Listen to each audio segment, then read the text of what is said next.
بسم اللہ الرحمن الرحیم۔ خانہ کعبہ کی تاریخ کب رکھی گئی؟ جب حضرت آدم علیہ السلام بہشت سے زمین پر تشریف لائے تو بارگاہ الہی میں عرض کیا کہ خدایا، میں یہاں نہ تو ملائکہ کی تسبیح تکبیر سن سکتا ہوں اور نہ کوئی عبادت گاہ دیکھتا ہوں جیسا کہ آسمان میں بیت المعمور کے دیکھتا تھا، جس کے ارد گرد ملائکہ طواف کرتے تھے۔ جواب الہی آیا کہ جاؤ، جہاں ہم نشان بتائیں وہاں کعبہ بنا کر اس کے ارد گرد طواف بھی کر لو اور اس کی طرف نماز بھی ادا کر لو۔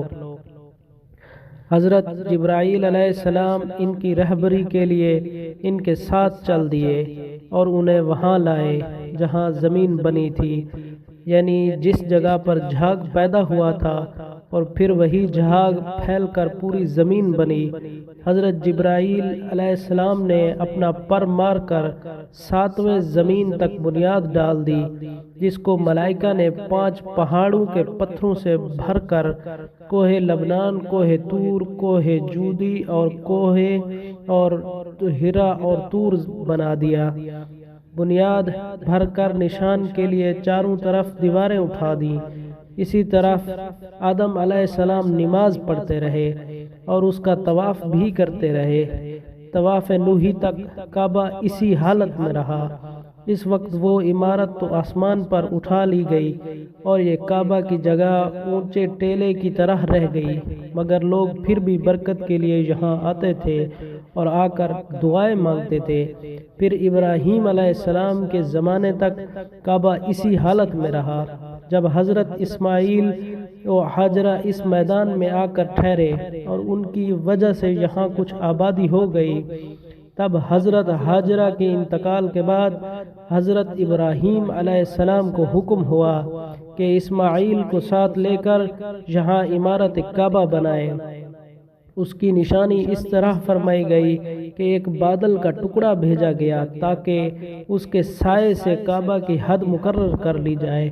حضرت جبرائیل نے اس سائے کی مقدار خط کھینچا اور ابراہیم علیہ السلام نے اس خط پر زمین یہاں تک کھودی کہ بنیاد آدم نمودار ہو گئی اور اس بنیاد پر عمارت بنائی۔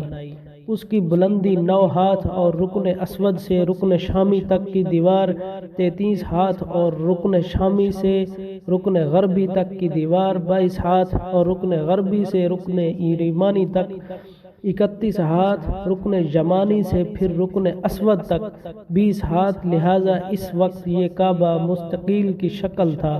حضرت ابراہیم نے خانہ کعبہ کے اندر ایک تغار سا بنایا تھا جو مثل خزانہ کا تھا کہ کعبہ کے لیے جو کچھ نظر تحفے میں آئے اس میں رکھے جائیں۔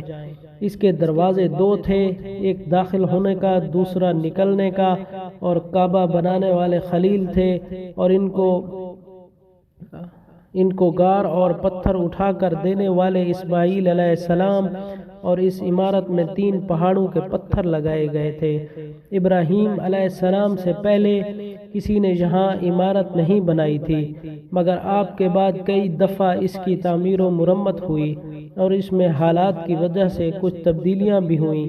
مثلاً اس کی اونچائی دگنی کر دی گئی، دروازہ 2 کی بجائے 1 اور اس کا رقبہ بھی کم کر دیا گیا، لیکن بعد میں پھر اسے پرانے رقبہ میں ہی تعمیر کیا گیا۔ اس طرح کعبے کا وجود پیش آیا۔